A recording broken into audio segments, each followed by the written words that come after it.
ಇಲ್ಲಿ ನಡೀತಿರುವಂತಹ ಪ್ರೋಗ್ರಾಮ್ ತುಂಬಾ ಖುಷಿ ಕೊಡ್ತಾ ಇದೆ. ಯಾಕೆ ಖುಷಿ ಕೊಡ್ತಾ ಇದೆ ಅಂತಂದ್ರೆ 2002 1 2 3 4 5 ವರ್ಷ ಈ ಸ್ಕೂಲಲ್ಲಿ ಓದಿದ್ದೀನಿ. ಇವತ್ತು ತುಂಬಾ ಖುಷಿ ಆಗ್ತಾ ಇದೆ. ಒಂದು ನೆನಪು, ನಮ್ಮಪ್ಪ 2001ರಲ್ಲಿ ಫೀಸ್ ಕಟ್ಟಕ್ಕೆ ತುಂಬಾ ಸಮಸ್ಯೆ ಆಗ್ತಾ ಇತ್ತು. 5,000 ಫೀಸ್ ಕೇಳಿದ್ರು.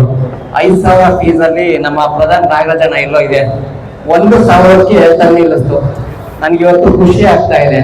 ಈ ಕಟ್ಟಡಕ್ಕೆ ನನ್ನ ಜೀನಿ ಸಂಸ್ಥೆಯಿಂದ 1 ಕೋಟಿ ದೇಣಿಗೆನ ನನ್ನ ವೈಯಕ್ತಿಕ ಕೊಡ್ತೀನಿ. ಯಾಕಪ್ಪ ಅಂತಂದ್ರೆ ದೇವರು ಎಲ್ಲ ಕೊಟ್ಟಿದ್ದಾನೆ. ಖುಷಿ ಆಗ್ತಾ ಇದೆ. ಇವತ್ತು ರಾಜಕೀಯಕ್ಕೆ ಬಂದ್ರೆ ತಾಲೂಕಲ್ಲಿ ಹೆಸರು ಮಾಡ್ಬೋದು, ಒಬ್ಬ ಮಿನಿಸ್ಟರ್ ಆದ್ರೆ ಡಿಸ್ಟಿಕ್ ಅಲ್ಲಿ ಹೆಸರು ಮಾಡ್ಬೋದು, ಆದ್ರೆ ಇಡೀ ಕರ್ನಾಟಕದಲ್ಲಿ ಎಲ್ಲ ಕಡೆ ನನ್ನ ಹೆಸರಾಗ್ತಾ ಇದೆ. ಅದನ್ನ ಕೊಟ್ಟಿದ್ದು ಈ ಶಾಲೆ. ಯಾಕೆಂದ್ರೆ ಜ್ಞಾನ ಕೊಟ್ಟಿದ್ದು ಈ ಶಾಲೆ.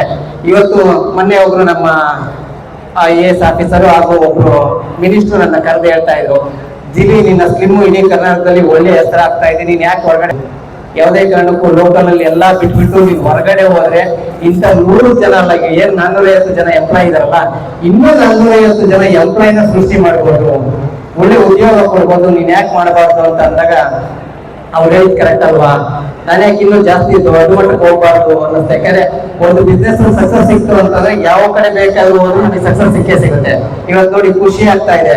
ನಿಮ್ಗೊಂದು ನೆನಪಿರ್ಲಿ, ಅವ್ರನ್ನ ಕರೆದು ಒಂದೇ ಒಂದು ವಿಡಿಯೋ ಮಾಡುತ್ತೆ. ಅವ್ರಿಗೆ ಕೊಟ್ಟಿದ್ದು 1,000. ನೀವು ನಂಬ್ತೀರ ಹೆಂಗ? ಅವ್ರಿಗೆ ಕೊಟ್ಟಿದ್ದು 1,000 2018 ಅನ್ಸುತ್ತೆ. ಆ ವಿಡಿಯೋ ನೋಡಿ ನನಗೆ ಬಿಸ್ನೆಸ್ ಆಗಿದ್ದು 3,500. ಅವಾಗ ಅನ್ಕಂಡೆ, ₹1 ಸೋಷಿಯಲ್ ಮೀಡಿಯಾ ಬಂಡವಾಳ ಹಾಕಿದ್ರೆ ₹100 ದುಡಿಬೋದಲ್ವಾ ಅಂತ ಅನ್ನಿಸ್ತೆ. ಅದೇ ತರ ಈಗ ನಮ್ಮ ಶಿರಾದಲ್ಲಿ ಒಂದು ಟೀಮ್ ಕಟ್ಕೊಂಡು ಇಡೀ ಇಂಡಿಯಾದಲ್ಲೇ ನನ್ನ ಜೀನಿ ಹೆಸರು ಮಾಡಬೇಕು. ಶಿರಾದಲ್ಲಿ ಏನಿದೆಯಲ್ಲ ಆ ಹೆಸರು, ಆ ಜೀನಿ ಹೆಸರು ಇಡೀ ಇಂಡಿಯಾದಲ್ಲೇ ನೆಸ್ಲೆ ಅಂತ ಎಲ್ಲರ ಮನೆಯಲ್ಲೂ ಗೊತ್ತಿದೆ. ಅದೇ ತರ ಇಂಡಿಯಾದಲ್ಲಿ ನನ್ನ ಜೀನಿನ ತಗೊಳ್ಬೇಕು ಅಂತ ಅನ್ಕೊಳ್ತಾ ಇದ್ದೀನಿ. ದಯವಿಟ್ಟು ನಿಮ್ಮೆಲ್ಲರ ಸಹಕಾರ ನನ್ಗೆ ಇರ್ಲಿ ಅಂತ ಕೇಳ್ಕೊಳ್ತಾ ನನ್ನ 2 ಮಾತು ಮುಗಿಸ್ತೀನಿ. ಎಲ್ಲರಿಗೂ